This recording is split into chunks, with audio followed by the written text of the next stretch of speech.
இன்னைக்கு இந்த வீடியோவில் ஒரு பிகினர் ட்ரோன் ஃப்ளை பண்ணுறதுக்கு முன்னாடி அவங்க ட்ரோன் கிராஷ் ஆகாமல் இருக்கிறதுக்கு என்னென்ன ஸ்டெப்ஸ் எல்லாம் ஃபாலோ பண்ணணும் அப்படின்னு சொல்லிட்டு தான் இந்த வீடியோவில் டீட்டெயில்டாக பார்க்க போகிறோம்.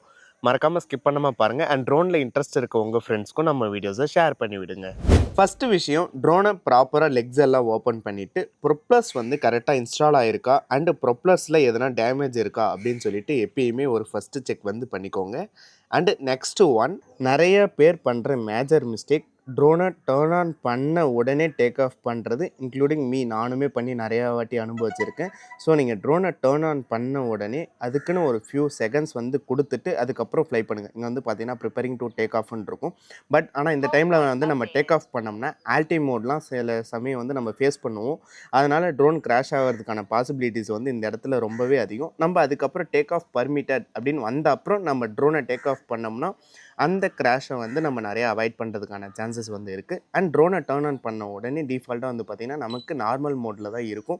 நமக்கு என்ன தான் பட்டன் சினியில் இருந்தாலுமே டிஃபால்ட் நார்மல் மோடில் தான் இருக்கும். அதனால தான் நிறைய பேர் ட்ரோனை டேர்ன் ஆன் பண்ண உடனே எனக்கு ஸ்பீடாக போகுது ப்ரோ அப்படின்னு வந்து சொல்கிறீங்க. ஸோ அகெயின் நீங்கள் மோட் ஸ்விட்ச் பண்ணிவிட்டு அகெயின் நீங்கள் ஸ்வினிங்க்கு ஸ்விட்ச் பண்ணிவிட்டு அதுக்கப்புறம் நீங்கள் வந்து ஃப்ளை பண்ணுங்கள். அடுத்து பார்க்க வேண்டிய விஷயம், இந்த டேக் ஆஃப் பர்மிட்டன் இருக்கிற இடத்துல ஏதாவது எரர்ஸ் காட்டுதா, இல்லை நீங்கள் இந்த இடத்துல ஃப்ளை பண்ணக்கூடாதுன்னு ஏதாவது நோட்டிஃபிகேஷன் காட்டுதான்னு சொல்லிட்டு எப்பயுமே ஒரு ப்ரீ செக் வந்து பண்ணிக்கோங்க. அண்டு கேலிப்ரேஷன்ஸுமே காட்டும். அந்த கேலிப்ரேஷன்ஸ் எதுனா காட்டுச்சுன்னா அந்த கேலிப்ரேஷன்ஸ் பண்ணிவிட்டு அதுக்கப்புறம் நீங்கள் ட்ரோனை வந்து டேக் ஆஃப் பண்ணுங்கள். அடுத்து பார்க்க வேண்டிய விஷயம், ஆஸ் யூஷுவல் பார்க்குறது பேட்டரி பர்சன்டேஜ் பார்த்துப்பீங்க, பேட்டரி எவ்வளோ நேரம் தாங்குன்றதையும் பார்த்துப்பீங்க. And next one RC signal strength, as usual அதையுமே வந்து நார்மலாக செக் பண்ணிப்பீங்க. அதுக்கு அடுத்து சென்சார் எப்பயுமே ஒரு பிகினர் வந்து பைபாஸோ ஆர் பிரேக்கில் வச்சுக்கோங்க. மேஜராக வந்து பார்த்திங்கன்னா பிரேக்கில் வச்சே ஃப்ளை பண்ணிக்கோங்க.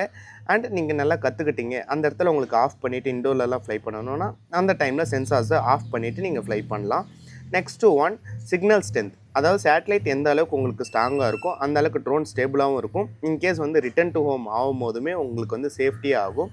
அண்ட் அடுத்து செக் பண்ண வேண்டிய விஷயம், இந்த 3 டாட் ஐக்கானை ப்ரெஸ் பண்ணோம்னா சேஃப்டியில் ஸ்க்ரோல் டவுன் பண்ணிட்டு வரும்போது auto return to home attitude, அதாவது ரீசெண்டாக நிறைய வீடியோ வந்து ரிட்டன் டு ஹோம் ஆகும்போது வந்து கரண்ட் கம்பியில் இடிச்சிட்டு விழுற மாதிரி பார்த்துருப்பீங்க. அதுலேருந்து நம்ம ட்ரோனை காப்பாற்றுறதுக்கு ரிட்டன் டு ஹோம் ஆட்டிடியூடை வந்து ஒரு 90 மீட்டர்ஸ் 100 மீட்டர்ஸ் வந்து வச்சுக்கலாம். ஸோ ரிட்டன் டு ஹோம் ஆச்சுன்னா ட்ரோன் 100 மீட்டர்ஸ் மேலே போயிட்டு அதுக்கப்புறம் தான் நம்மக்கிட்ட வரும். ஸோ நம்ம மேஜராக எதுலேயும் இடிக்காமல் நம்மக்கிட்ட ட்ரோன் வந்து தானாக சேஃப்டியாக வந்துடும்.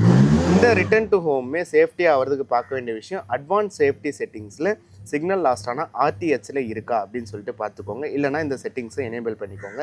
இந்த விஷயம்லாம் மேஜராக பார்த்துட்டு நம்ம டேக் ஆஃப் பண்ணாலே ட்ரோன் கிராஷில் இருந்து நம்ம அவாய்ட் பண்ணிவிட்டு ட்ரோனை சேஃப்டியாக ஃப்ளை பண்ணலாம்.